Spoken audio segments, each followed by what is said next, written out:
नमस्कार। मेरा नाम रचना रघुवंशी है और मैं आपको गोदान पढ़कर सुना रही हूँ। पिछला 67वां अध्याय मैंने आपको काफी समय हो गया, लंबा अंतराल हो गया, तब सुनाया था। इसलिए बहुत जरूरी है बताना 68वें अध्याय में पहुंचने से पहले कि 67वें अध्याय में यानी 67 चैप्टर में क्या कुछ सुना था हमने। दो बड़ी चीजें हुई थी 67वें अध्याय में। नोखे राम और भोला की पत्नी नहीं, भोला जिस स्त्री को ले आए थे यानी नोहरी, उनका ट्रायंगल हमने देखा था। प्रेमचंद जी ने हमें सुनाया था कि चूंकि भोला का बेटा जो कि जवान है कामता, उसको ये पसंद नहीं आया कि इस उम्र में उसके पिता एक महिला को ले आए और अपने घर में रख रहे हैं, तो इस बात पे काफी क्लेश हुआ था और एक तरीके से घर से निकाल दिया था कामता ने भोला को। भोला नोहरी को लेकर के शरण में आए थे नोखेराम के। नोखेराम ने बहुत दरिया दिली से भोला को और नोहरी को शरण दी थी और उनकी दरिया दिली की वजह थी नोहरी। नोहरी देखने में आकर्षक युवा स्त्री थी, भोला से उसकी उम्र कम थी। नोखेराम की जो दृष्टि या कुदृष्टि कह लें, वो थी नोहरी पे।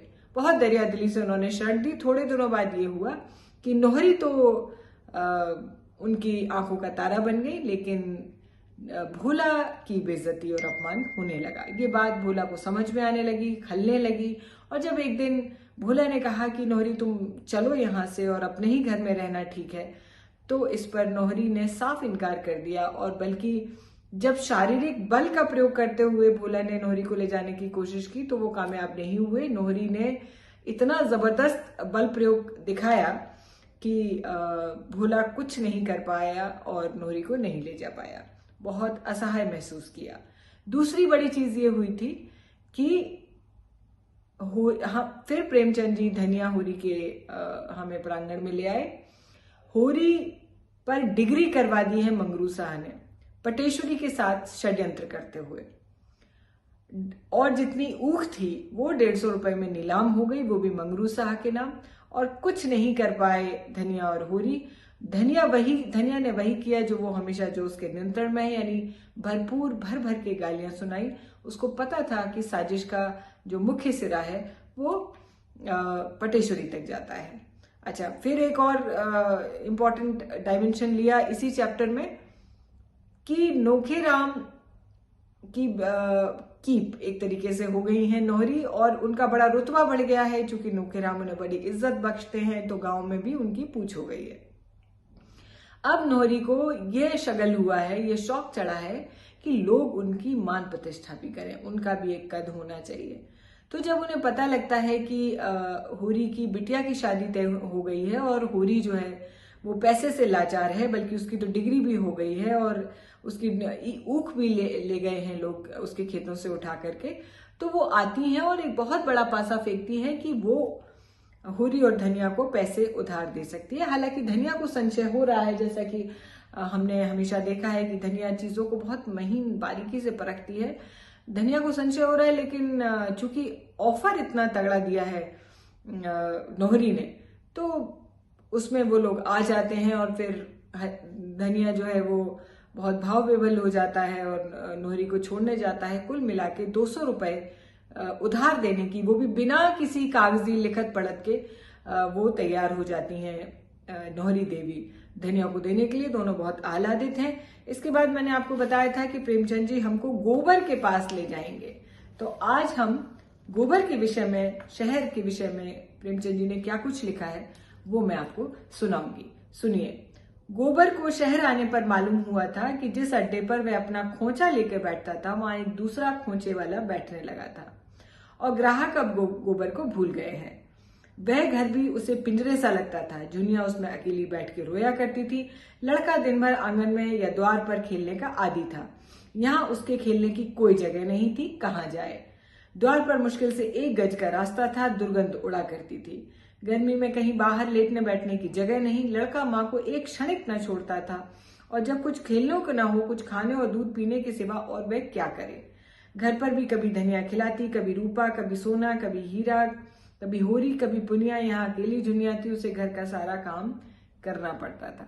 देखिए, संयुक्त परिवार और एकल परिवारों का उस समय जो चरित्र चित्रण कर दिया है, जो कैरिकेचर खींच दिया प्रेमचंद जी ने, कितना शानदार।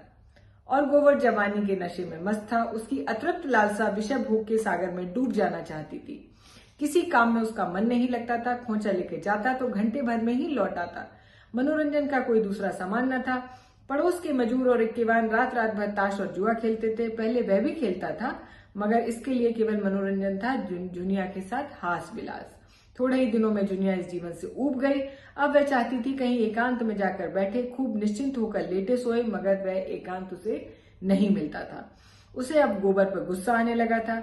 उसने शहर के जीवन का कितना मोहक चित्र खींचा था, और यहाँ इसे कालकोठरी के सिवा कुछ हासिल नहीं हो रहा था। बालक से उसे चिढ़ सी होने लगी थी। कभी कभी वह उसे मारकर बाहर निकाल देती और अंदर से किवाड़ बंद कर लेती। बालक रोते रोते बेदम हो जाता था। उस पर विपत्ति है कि उसे दूसरा बच्चा होने वाला था। कोई आगे न पीछे, अक्सर सिर में दर्द होता था, खाने से अरुचि हो गई थी। ऐसी तंद्रा होती थी कि कोने में चुपचाप पड़ी रहती थी। कोई उससे न बोले न चाले, मगर यहाँ गोबर का निष्ठुर प्रेम स्वागत के लिए द्वार खटखटाता रहता था। स्तन में दूध को नाम नहीं, लेकिन लल्लू छाती पर सवार रहता था। देह के साथ उसका मन भी दुर्बल हो गया था। वह जो संकल्प करती उसे थोड़े से आग्रह पर तोड़ देती। वह लेटी होती और लल्लू आकर जबरदस्ती उसकी छाती पर बैठ जाता और स्तन मुंह में लेकर चबाने लगता। अब वह 2 साल का हो गया था। बड़े तेज दांत निकल आए थे। मुंह में दूध न जाता तो वो क्रोध में आकर स्तन को दांत से काट लेता था। लेकिन जुनिया में अब इतनी शक्ति नहीं थी कि उसे छाती से ढकेल दे। उसे हरदम मौत सामने खड़ी नजर आने लगी थी। पति और पुत्र किसी से उसे अब स्नेह न रह गया था। सभी अपने मतलब के आ रहे हैं। बरसात के दिनों में लल्लू को दस्त आने लगे और उसने दूध पीना छोड़ दिया तो जुनिया को सिर से एक विपत्ति टल जाने का अनुभव हुआ। लेकिन जब 1 सप्ताह के बाद बालक मर गया तो उसकी स्मृति पुत्र स्नेह से सजीव होकर उसे रुलाने लगी। और जब गोबर बालक के मरने के 1 ही सप्ताह बाद फिर आग्रह करने लगा तो उसने क्रोध से जलकर कहा कि तुम कितने पशु हो। जुनिया को अब लल्लू की स्मृति लल्लू से कहीं ज्यादा प्रिय थी। लल्लू जब तक उसके सामने था वह उसे जितना सुख पाती थी उससे कहीं ज्यादा कष्ट पाती थी। अब लल्लू उसके मन में आ बैठा था, शांत, स्थिर, सुशील, सुहास। उसकी कल्पना में अब वेदनामय आनंद था, जिसमें प्रत्यक्ष की काली छाया न थी। बाहर वाला लल्लू उसके भीतर वाले लल्लू का प्रतिबिंब मात्र था। प्रतिबिंब सामने था जो असत्य था, अस्थिर था। सत्य रूप तो उसके भीतर था, उसकी आशाओं और शुभेच्छाओं से सजीव। दूध की जगह वह उसे अपना रक्त पिलाकर पाल रही थी। उसे बंद कोठरी, दुर्गंधमय वायु और वह दोनों जून धुएं में जलना, इन बातों का मानो ज्ञान ही न रहा। वह स्मृति उसके भीतर बैठी हुई उसे शक्ति प्रदान करती रहती। जीते जी उसके जीवन का भार था, मरकर उसके प्राणों में समा गया। उसकी सारी ममता अंदर जाकर बाहर से उदासीन हो गई। गोबर देर में आता है या जल्दी आता है, रुचि से भोजन करता है या नहीं करता है, प्रसन्न रहता है या उदास रहता है, उसकी अब इसे बिल्कुल कोई चिंता नहीं थी। गोबर क्या कमाता है और कैसे खर्च करता है, इसकी भी उसे कोई परवाह नहीं थी। उसके जीवन में जो कुछ था भीतर था, बाहर केवल सब निर्जीव था। उसके शोक में भाग लेकर उसके अंतर जीवन में बैठकर गोबर उसके समीप जा सकता था, उसके जीवन का अंग बन सकता था, पर वह उसके बाह्य जीवन के सूखे तट पर आकर के प्यासा लौट जाता था। एक दिन उसने रूखे स्वर में कहा, तो लल्लू के नाम को कब तक रोएगी तू? 4 महीने तो हो गए। जुनिया ने ठंडी सांस लेकर कहा, तुम मेरा दुख नहीं समझ सकते, अपना काम करो, मैं जैसी हूं वैसी मुझे पड़ी रहने दो। तेरे रोते रहने से लल्लू लौट आएगा क्या? जुनिया के पास इसका कोई जवाब नहीं था। वह उठकर पतीली में कचालू के लिए आलू उबालने लगी। गोबर का ऐसा पाषाण हृदय उसने न समझा था। इस बेदर्दी ने लल्लू को उसके मन में और सजग कर दिया। लल्लू उसी का है, उसमें किसी का साझा नहीं, किसी का हिस्सा नहीं। अभी तक लल्लू किसी अंश में उसके हृदय के बाहर भी था।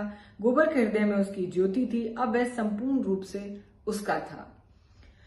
गोबर ने खोचे से निराश होकर शक्कर मिल में नौकरी कर ली। मिस्टर खन्ना ने पहले ही प्रोत्साहित होकर हॉल में दूसरा मिल खोल दिया था।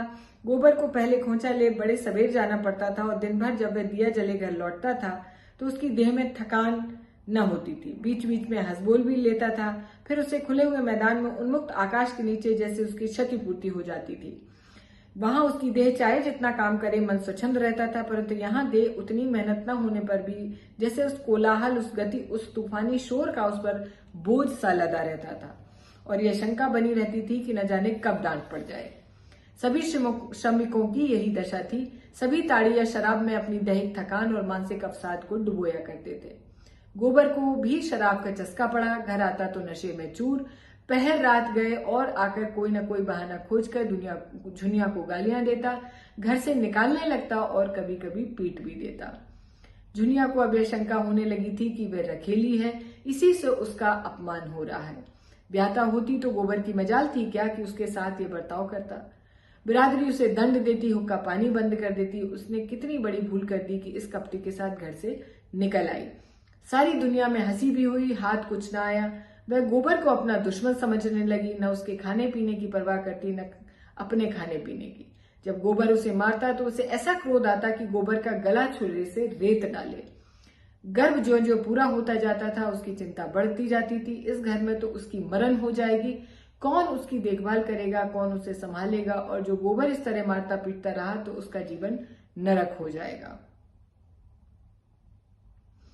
ये प्रसंग लंबा चलने वाला है। मैं आपको 68 चैप्टर अगले सप्ताह सुनाऊंगी। तो बने रहिए प्रेमचंद जी के गोदान के साथ और रचना एडवेंचर के साथ। नमस्कार, बहुत शुक्रिया।